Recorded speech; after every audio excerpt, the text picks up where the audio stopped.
Welcome to Pro Tips. Please like, share and subscribe. ये बात सही कही कुणाल ने। कल भी इन्होंने पीएसयू स्पेस के ज़्यादातर शेयरों को शामिल किया था और आज भी गेल की तरफ से खरीदारी करके चलने की राय दी जा रही है। डे हाई के आसपास से ट्रेड कर रहा है।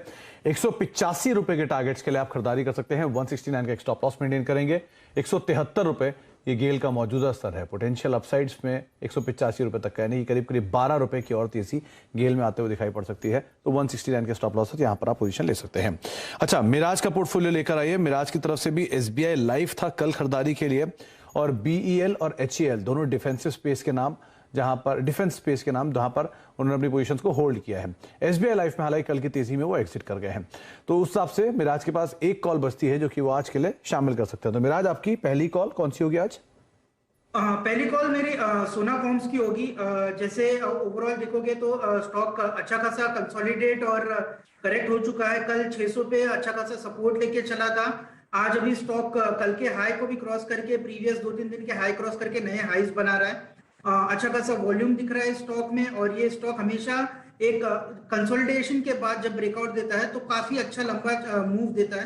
तो 645-46 के आसपास अभी करंटली काम कर रहा है। 620 का स्टॉप लॉस लगाइए और 720 का टारगेट रहेगा।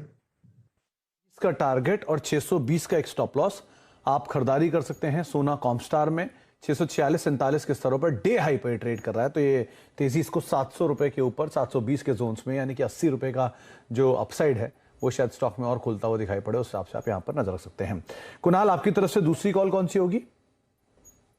दूसरे कॉल के लिए जैसे कि मैंने कहा कि मार्केट्स में अभी भी थोड़ा बहुत डाउनसाइड है, but I think second half better रहेगा, जो एक क्लियर कट डायरेक्शन देगा। तो मैं सेकंड हाफ के लिए वेट करूंगा सेकंड कॉल के लिए। तो चलिए, दूसरी कॉल सेकंड हाफ में वेट की जाएगी, लेकिन पहली कॉल जो उनकी तरफ से वो है गेल, जहां पर आप खरीदारी कर सकते हैं।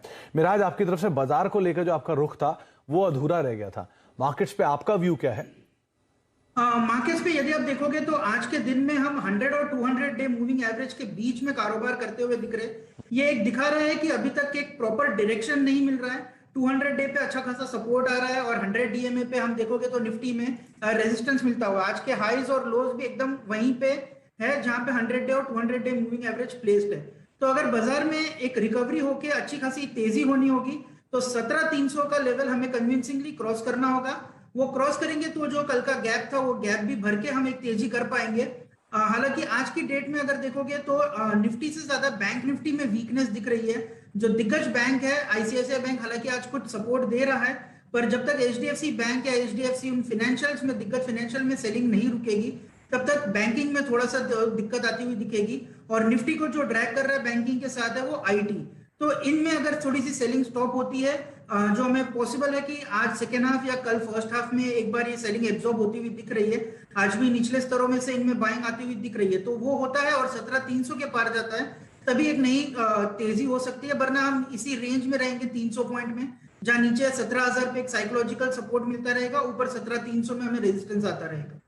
17,300 का लेवल पार होना काफी क्रूशियल है। उसको पार होने के बाद ही बाजार में आप एक बड़े मूव की उम्मीद एटलीस्ट लगाकर चल सकते हैं। बहुत बहुत शुक्रिया कृष आपका भी, मिराज आपका भी, कुणाल आपका भी हमारे साथ मौजूद रहने के लिए, बाजार पर अपनी राय रणनीति बताने के लिए, और सभी इंडिविजुअल कॉल्स के ऊपर भी चर्चा करने के लिए, अपनी अपनी स्टॉक कॉल्स हमें बताने के लिए। एक ब्रेक का वक्त है और ब्रेक के उस पार हम बातचीत करेंगे टाटा पावर की मैनेजमेंट के